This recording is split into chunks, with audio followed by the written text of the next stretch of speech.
This is the ancient port of Carthage, the largest city in the Punic world. The name Punic comes from the Latin word for Phoenician, a people originally from modern Lebanon, who founded Carthage. Following the Roman conquest in 146 BC, the Punic city was destroyed and buried under the foundations of the new Roman city. In recent years, a number of Punic houses have been excavated. The houses themselves are modest in size compared with those of Pompeii and Ephesus. The building plots are long and narrow, separated by alleys which give access to the apartments at the rear. The front entrance leads into a rectangular room, once again the point of water collection, here into underground cisterns. The cisterns were originally covered and the water channeled from the closed roof by downpipes.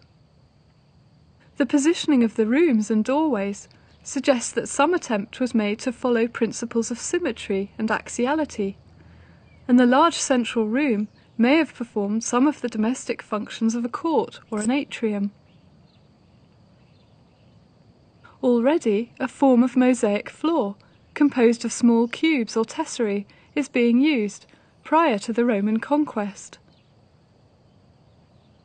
But how far did houses like these influence the ones built in the area in the Roman period?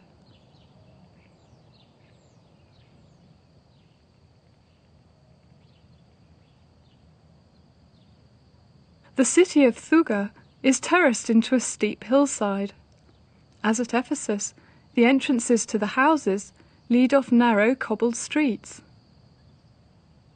As with some of the elite residences at Pompeii, here imposing entrances give some indication of the grand interiors within. Outside the house of the Trifolium, a pair of columns flank the door itself, but the symmetrical vista into the opulent interior of the house, which you saw at Pompeii, would not have been used here. Instead, a staircase led from just inside the front door down to a basement level, and it seems that this was where some of the most elaborate rooms were located. A central peristyle may have been planted as a garden. Light and air from here filtered through the surrounding porticos and into the rooms behind.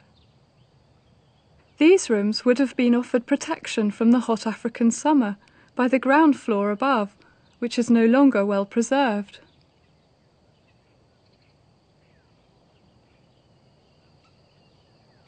Although today the houses of Thuga appear quite stark, they would originally have been elaborately decorated.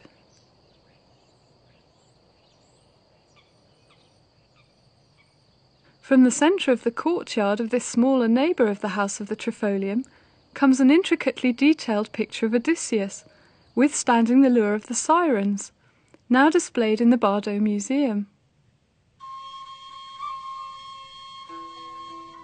This use of a theme from Greek literature echoes the use of similar themes in the painted decoration of houses both at Ephesus and at Pompeii.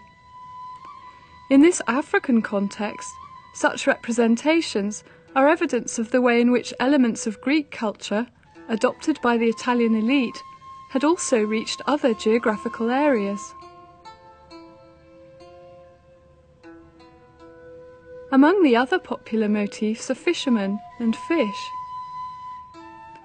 The fish are depicted in such detail that it's possible to identify individual species. In a world without refrigeration, these would have been one of the most prized and expensive foods. The fish also symbolize the natural abundance of the sea. The mosaic decoration from Thuga also includes more distinctively Roman as opposed to Greek elements, like this motto from another house near the house of the Trifolium, which reads, Omnia tibi felicia, all happiness to you. The mosaic was originally positioned in the entrance of the house, which also has a small peristyle courtyard.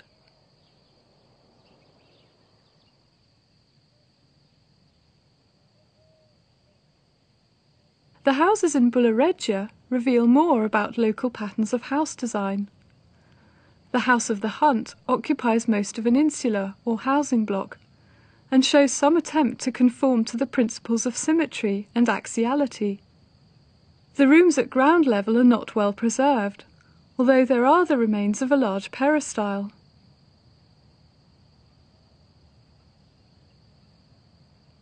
It seems that ground level was where the functional areas lay. Once again, entered from narrow paved streets, it appears the outer rooms were shops and workshops. A large circular millstone can still be seen in a room near the street corner. On the third side lay amenities for the use of the householder, including a lavatory with seating for 2 people, and a bath. This is stripped of its decoration, but a nearby bath gives an impression of what it might have been like.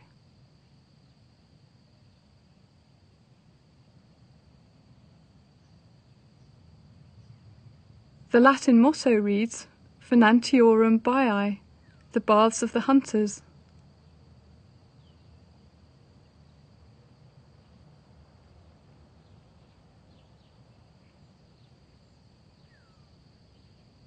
But as at Thuga, some of the most comfortable living apartments lay downstairs in a basement area. This lower level opens off a small court. The columns of the colonnade are decorated in the Corinthian order, used for buildings across the empire.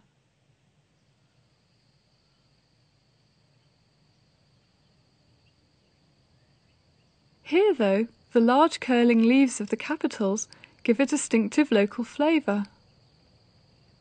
Attention is drawn to the entrance of the main room by the pilasters, also in Corinthian style. The window at the far end would have provided a through draught in the hot summer months, while a well to one side gave access to fresh water. At the centre is an elaborate rectangular mosaic, known as a carpet, with geometric patterns, which would have contributed to the atmosphere of comfort and elegance. Beyond the threshold mosaic, the plain mosaic floor marks the location of couches, showing that this was once a dining room. The room's location below the level of the main house would have meant that it was relatively cool and peaceful.